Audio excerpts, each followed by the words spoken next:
Bayangkan pemain timnas Indonesia bukan cuma duduk di bangku cadangan Eropa, tapi justru jadi andalan klubnya. Ini bukan mimpi, ini data nyata.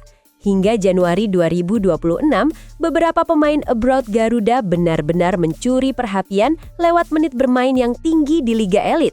Fakta ini penting karena menit bermain adalah bukti kepercayaan pelatih dan konsistensi performa. Semakin sering bermain, semakin matang mental dan kualitas pemain tersebut. Dan kabar baiknya, Indonesia punya banyak nama di daftar ini. Di posisi pertama ada Dean James bersama Go Ahead Eagles di Eredivisie Belanda. Ia mencatatkan 1.865 menit bermain dan menjadi pilar utama di lini pertahanan klubnya.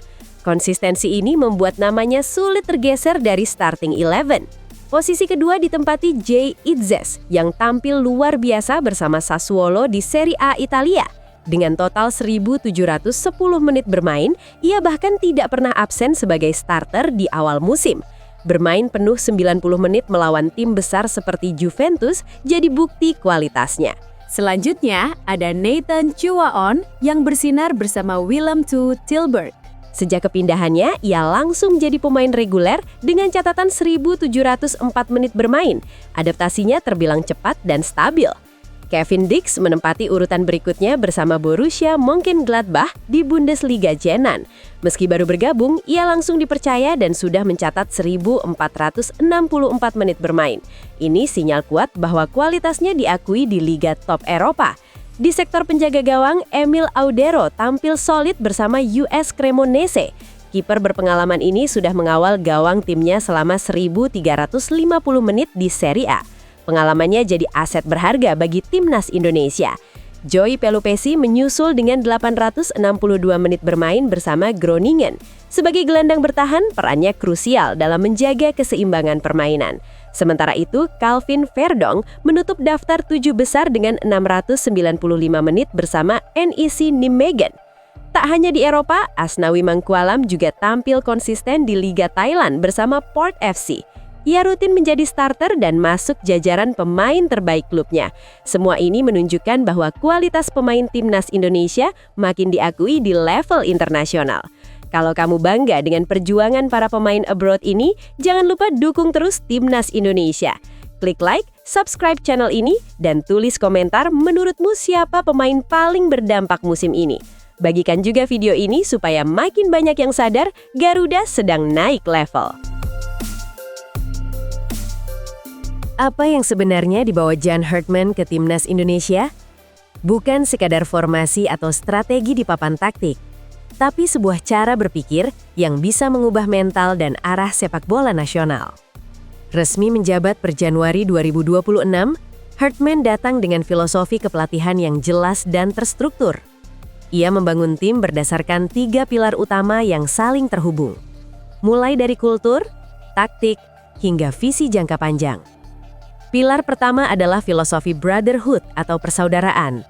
Hartman percaya tim yang kuat harus dimulai dari ruang ganti yang solid. Kepentingan kolektif selalu ditempatkan di atas ego individu. Rasa saling percaya dibangun agar pemain berani berjuang satu sama lain di lapangan. Menurut Hartman, mental juara tidak lahir dari bakat saja. Ia tumbuh dari kebersamaan dan identitas tim yang jelas. Inilah fondasi yang ingin ia tanamkan lebih dulu di Timnas Indonesia. Pilar kedua adalah fleksibilitas taktis, yang sering disebut pendekatan bunglon. Hartman tidak terikat pada satu skema permainan. Ia kerap memulai dengan formasi 3 back seperti 3-4-2-1 atau 3-4-3. Namun formasi itu bisa berubah cepat sesuai kebutuhan pertandingan. Dalam bertahan, timnya dikenal rapat dan disiplin. Saat menyerang, transisi dilakukan dengan sangat cepat. Lebar lapangan dimaksimalkan lewat peran bek sayap yang agresif. Semua keputusan taktis dibuat berdasarkan analisis kelemahan lawan. Pilar ketiga adalah pengembangan jangka panjang dan akar rumput. Hartman tidak datang dengan target instan semata. Ia melihat Timnas Indonesia sebagai proyek berkelanjutan.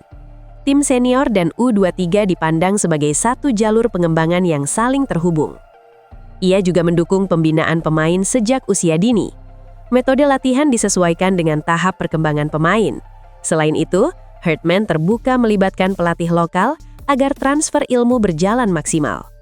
Dengan pengalaman membawa tim putra dan putri Kanada ke Piala Dunia, standar profesionalisme modern menjadi taruhannya.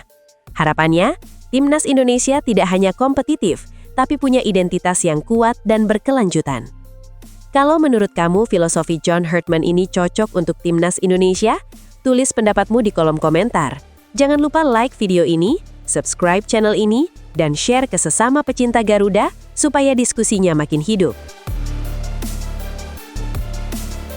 Keputusan ini sempat bikin banyak supporter bertanya-tanya, kenapa Nova Arianto tidak terlihat di jajaran staf John Herdman, padahal namanya sudah lama lekat dengan timnas Indonesia.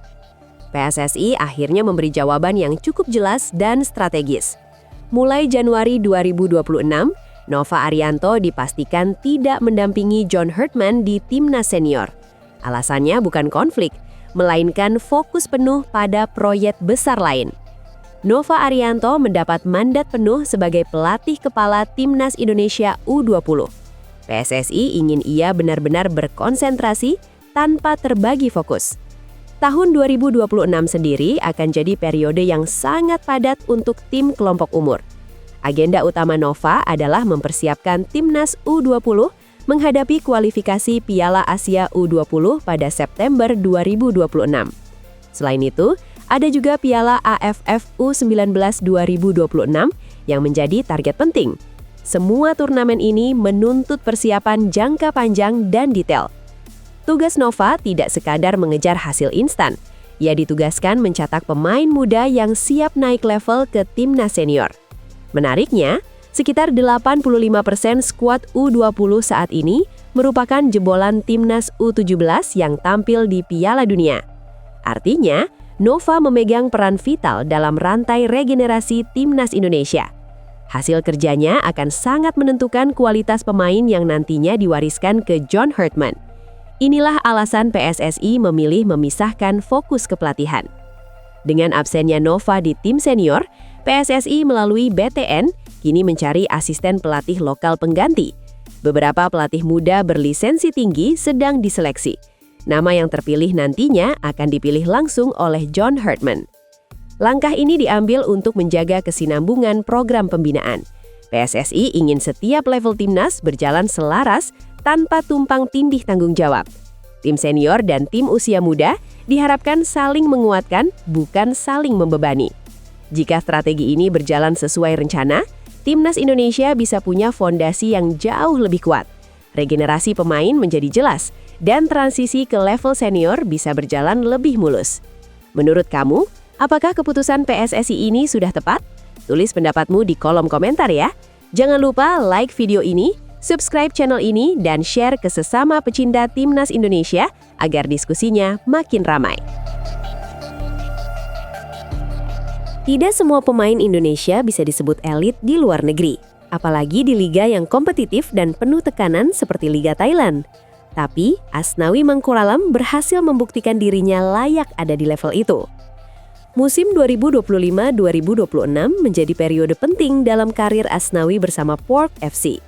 Hingga Januari 2026, namanya resmi masuk jajaran pemain terbaik klub. Ini bukan sekedar penilaian subjektif, tapi berbasis data dan kontribusi nyata di lapangan. Dari sisi pertahanan, Asnawi tampil luar biasa konsisten. Berdasarkan data resmi klub per 8 Januari 2026, ia tercatat sebagai pemain dengan tackle sukses terbanyak.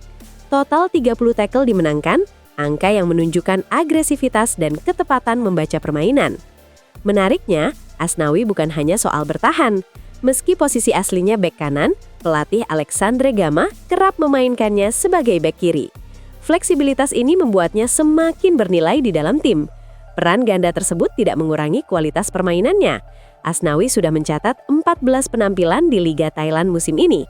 Ia juga menyumbang 2 assist yang berkontribusi langsung pada serangan Port FC. Performa stabil itu membuat Asnawi sejajar dengan bintang utama Port Lions.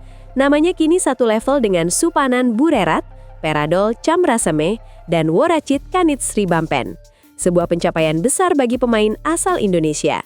Kepercayaan klub tidak berhenti di situ. Pada awal 2025, Port FC resmi memperpanjang kontrak Asnawi selama 4 tahun. Kontrak ini akan mengikatnya hingga 30 Juni 2029. Artinya, Asnawi diproyeksikan sebagai bagian penting dari proyek jangka panjang klub. Ia bukan sekedar pelapis, tapi aset utama Port FC ke depan. Ini juga menunjukkan reputasi Asnawi yang semakin kuat di level Asia Tenggara. Sebelumnya, Asnawi juga punya andil besar membawa Port FC menjuarai Piala Presiden 2025. Gelar pramusim itu menjadi bukti tambahan pengaruhnya di dalam tim. Perjalanan Asnawi kini bukan hanya tentang bertahan di luar negeri, tapi tentang menjadi pemain kunci. Kalau menurut kamu, seberapa jauh Asnawi bisa melangkah bersama Port FC?